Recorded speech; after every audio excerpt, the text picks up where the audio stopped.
Allez, salut les gars, voilà, c'est Mohamed Sam Hospital.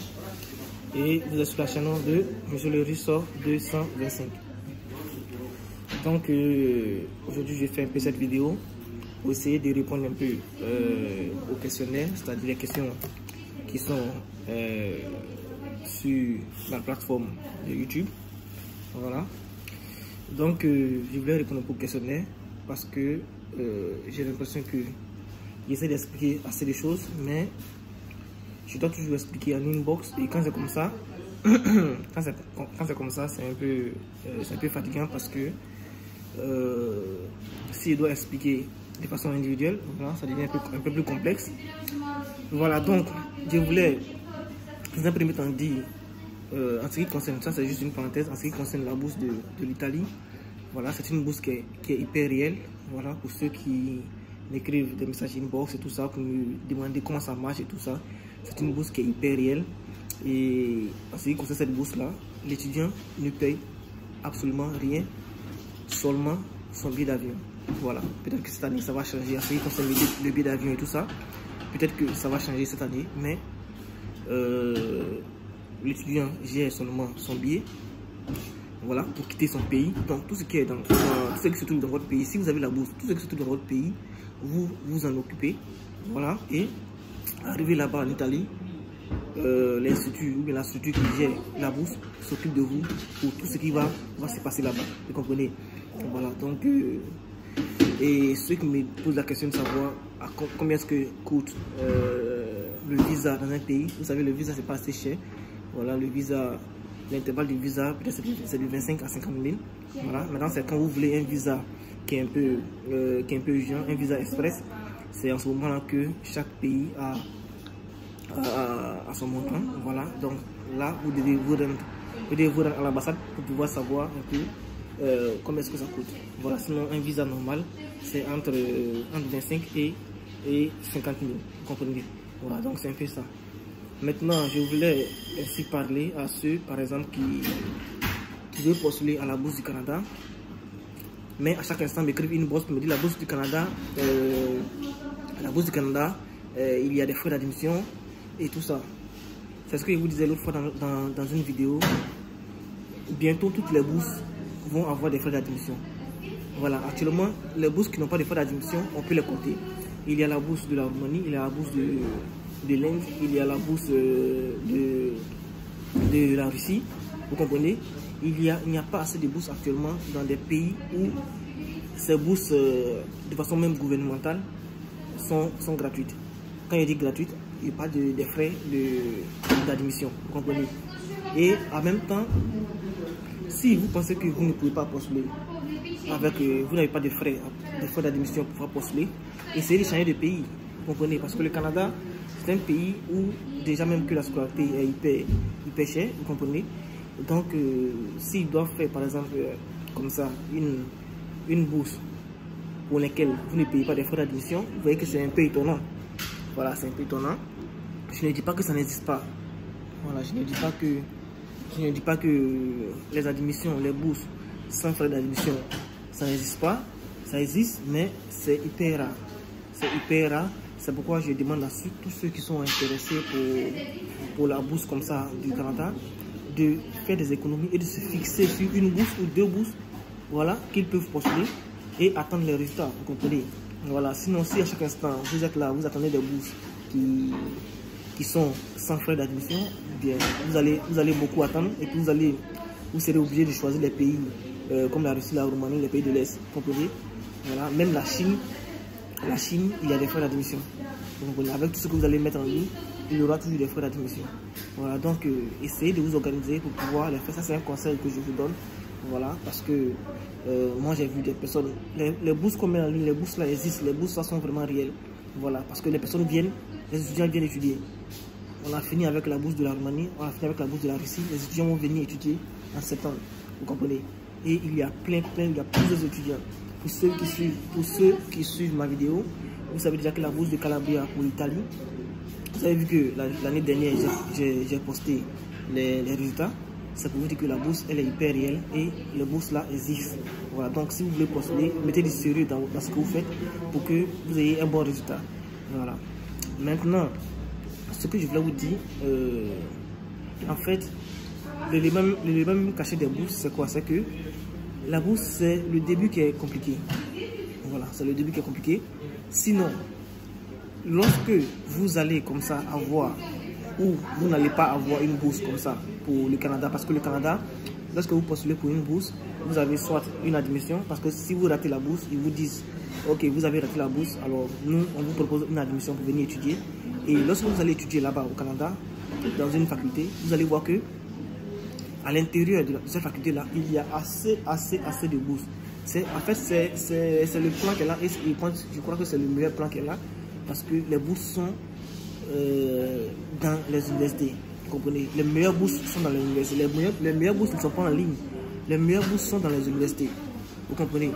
Parce que lorsque vous êtes dans une université comme ça, et que vous y étudiez pendant peut-être 1 an ou 2 ans, vous allez comprendre qu'à chaque année dans l'université, il y a des bourses qui sont consacrées aux étudiants qui sont dans l'université.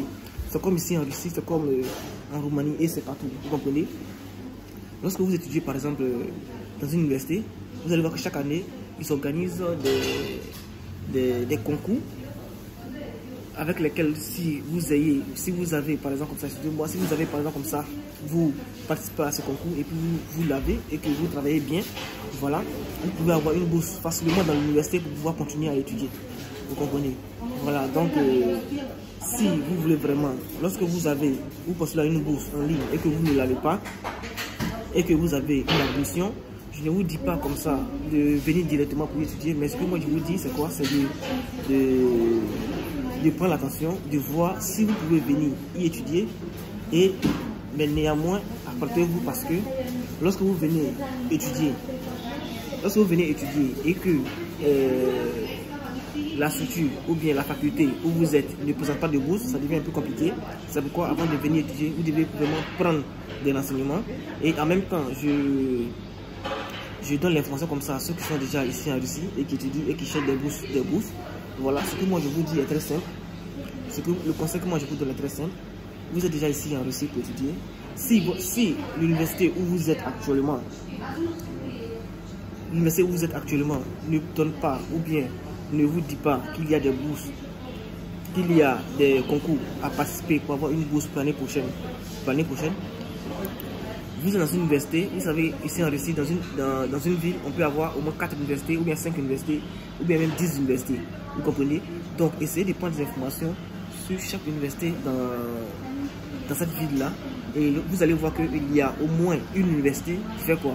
Qui présente des bourses à ses étudiants. C'est-à-dire, lorsque vous faites la première année et que vous voulez faire la seconde année, mais vous savez que vous n'avez pas assez de moyens, vous pouvez présenter une bourse pour entamer la seconde année. Donc, essayez de prendre les renseignements, essayez de voir quelles sont les universités qui font cela dans votre ville. Voilà. Même s'il s'avère que vous devez quitter la ville pour aller dans une autre ville qui est en face, vous comprenez, faites-le parce que il y va de votre soutien, il y va de votre bienfait. Parce que si vous ne pouvez pas solder votre scolarité, directement ils vont vous renvoyer. Vous comprenez? Donc, ce que vous devez faire est très simple. Je reprends. Si vous pensez que vous êtes dans une université qui ne vous présente pas des bourses pour pouvoir continuer, essayez de voir une autre université, ou même si il s'avère que vous devez quitter la ville pour aller dans une autre ville, pour aller présenter comme ça, une bourse pour étudier pour la seconde année, ou bien pour faire, vous êtes en dernière année de licence et que vous voulez faire le master, vous ne savez pas comment faire, cherchez à aller dans une autre ville pour pouvoir faire le master. Ici, c'est pas comme si lorsque vous finissez une première année, si vous allez dans une autre université, ils vont vous dire de reprendre. Non. Et si lorsque vous finissez une année, parce que les villes sont liées, les études ici sont liées, voilà, comme partout d'ailleurs. Donc, si vous finissez une première année et que vous faites une seconde année, vous prenez seulement les éléments, les documents que vous avez déjà dans la première année dans une autre université, vous joignez à votre application et vous allez dans une autre université pour aller faire quoi? Pour aller essayer de postuler pour la seconde année. Et s'il y a là-bas, là où vous allez partir, parce que c'est l'objectif, c'est de trouver une université qui va vous présenter une bourse d'entrée à un nouveau cycle. Donc, si vous allez par exemple comme ça dans cette université-là, et que vous voulez faire par exemple la seconde année, on vous dit par exemple que ok, pour faire la seconde année, voici combien vous devez payer, mais il y a aussi une bourse d'entrée. Voilà, vous participez à cette bourse d'entrée là. Si vous voulez même choisir au moins 4 universités, 5 universités, vous participez à cette bourse d'entrée. Et si vous avez une bourse, vous allez y étudier tranquillement. Vous comprenez? Les vraies bourses même sont dans les universités. Je vous reprends encore, que ce soit au Canada ou quoi. Au Canada, vous pouvez accumuler 10 bourses sur le champ. En fait, il y aura des bourses pour qui gèrent la scolarité, il y aura une bourse qui gère votre dortoir, il y aura une bourse qui vous présente ces bourses-là dans ces universités-là. Vous comprenez? Donc, en ligne, ce sont des bourses qui sont vraiment très sélectives. Donc, vous devez avoir une bonne moyenne. Peut-être vous devez aussi rédiger une bonne lettre de motivation et tout ça. Mais lorsque vous êtes dans une université, c'est hyper tranquille. Vous participez directement dans l'université. L'université vous programme pour la bourse qui suit, pour l'année qui suit.